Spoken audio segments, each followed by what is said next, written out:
This presentation is on ulcerative colitis, done by Aeris Alexandros, Amy Kurka, and Amanda Trujillo. Ulcerative colitis is an autoimmune disorder that causes inflammation to the lower large intestine. It is a variation of inflammatory bowel disease, which gets broken down into two different categories: Crohn's disease and ulcerative colitis. The differentiation between the two is that ulcerative colitis works in a continuous pattern from the rectum up through the large intestine, whereas with Crohn's disease, it can manifest anywhere within the GI tract and often occurs in sporadic sections. So with ulcerative colitis, periods of remission are common. If a person is able to avoid triggers for the disease, remission can last from weeks to years. And there is no actual cure for ulcerative colitis other than surgical removal of the inflicted area. So those who have it do really just manage it by trying to avoid the triggers. Here are some pictures just showing the differences between Crohn's disease and ulcerative colitis, and a few examples of what the inner lining of a colon might look like with ulcerative colitis. So it attacks the inner lining, and you could see that as it gets worse, you get more ulcers and more inflammatory damage. Nobody really knows what causes ulcerative colitis. There are contributing factors, but nobody really knows what the underlying cause is. So contributing factors include the autoimmune response, genetics, and environmental triggers. So the autoimmune response, basically, the symptoms that manifest from the disease are not going to be caused by the disease itself, but rather from the autoimmune response from the body to the disease. So the inflammatory response that comes on from the trigger over time does lasting damage to the large intestine.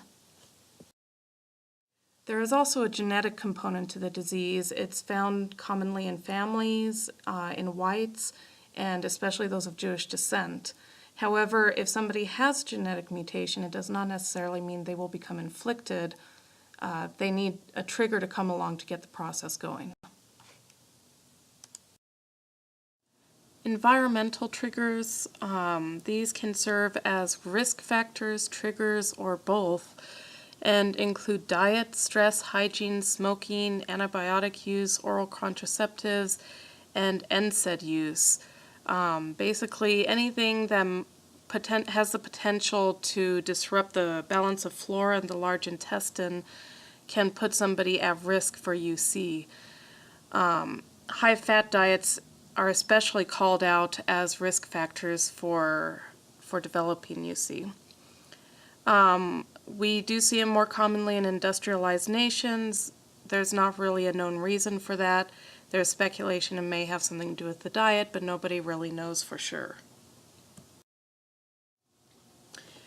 So people who are more likely to develop it include those with a family history or who are white or of Jewish descent, as we said before. But a lot of times it shows up between the ages of 15 and 30, and then again you see another uptick of it when a person turns older than 60. So we have a gap in the middle where it's a low-risk group. It's also been suggested that Accutane can possibly be a risk factor. So signs and symptoms. The most common signs and symptoms are diarrhea with blood or mucus and abdominal pain. Other manifestations may include weight loss, fever, anemia, tachycardia, or dehydration. So the weight loss is going to be a result of the malnutrition due to the diarrhea. People just aren't able to get enough of what they need. The fever is part of the immune response. And then you have the anemia, the tachycardia, and the dehydration, which typically happens when you're further along and you have substantial blood loss, you're dehydrated, and your body's responding to that. Subjective complaints from the patient may include an urgent need to have a bowel movement, fatigue, or nausea and loss of appetite. So to diagnose it, assessment is going to include a physical exam that focuses on the GI and also collects a medical and family history. There are also lab tests that could be done. These are going to be looking for immune response markers. Also, it's going to be looking for signs of dehydration, such as decreased electrolytes or decreased protein as well, because these people are oftentimes malnourished. In stool samples, you'll have blood, pus, or mucus. And then when you get to the imaging studies, a lot of times they're going to do the full GI because they want to make sure that it is UC and not Crohn's. So they're going to use double contrast barium enemas and kind of just look all through it and see where is the inflammation happening, so that way they can help to narrow it down. For definitive diagnosis, they typically take a biopsy through colonoscopy. Medical treatments for UC are evolve around using anti-inflammatories and immunosuppressants. Other medications that are used can be antimicrobials for prophylactic treatment or also to treat secondary infections, antidiarrheals, analgesics, and nutritional supplements. So when a person is diagnosed with UC, they are commonly put on a path called a step-up approach, which is where they use medications that are less toxic to the body. If there is not a good response to those drugs, they are put on a path called a step-down approach, where they use medications such as biologics and targeted therapy, which usually means they're going to be put on an anti-TNF agent. So this is another anti-inflammatory medication, but it's a little more toxic to the body, so they try to save that for people who just aren't having a good reaction to other treatments. So there are also surgical treatments for ulcerative colitis. For example, a proctocolectomy and ileostomy, where your ileum is routed through an abdominal stoma, or a proctocolectomy and ileoanal reservoir, where the ileum is directly routed to the anus. Both of these would provide patients with a higher quality of life, but are far more invasive than the medical treatments. So UC patients should adhere to a special diet and pay attention to their nutrition, simply because certain foods can cause flare-ups. For each patient, these foods are going to differ. For some, it may be spicy foods. For some, it may be certain fruits and vegetables. So that's going to depend on the patient. But in general, UC patients should avoid carbonated drinks, avoid popcorn, vegetable skins, nuts, and other high-fiber foods while they have symptoms, drink more liquids, eat smaller meals more often, and use a food diary to identify correlations with foods that cause irritation. Some of the basic and general nursing interventions for patients with UC are going to be monitor and maintain electrolytes and hemodynamic stability. This is going to be because of the nausea, the vomiting, and the diarrhea that often occurs in UC patients. You want to control their pain and discomfort. Also, colitis can be extremely painful and can cause extreme abdominal discomfort.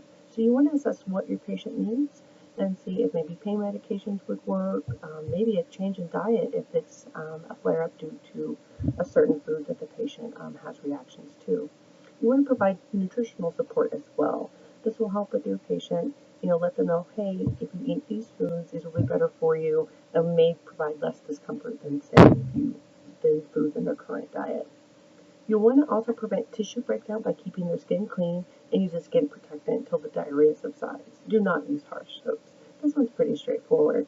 Harsh soaps can cause more skin irritation and lead to more skin breakdown. But also, UC patients often have frequent diarrhea, especially in the middle of a flare-up.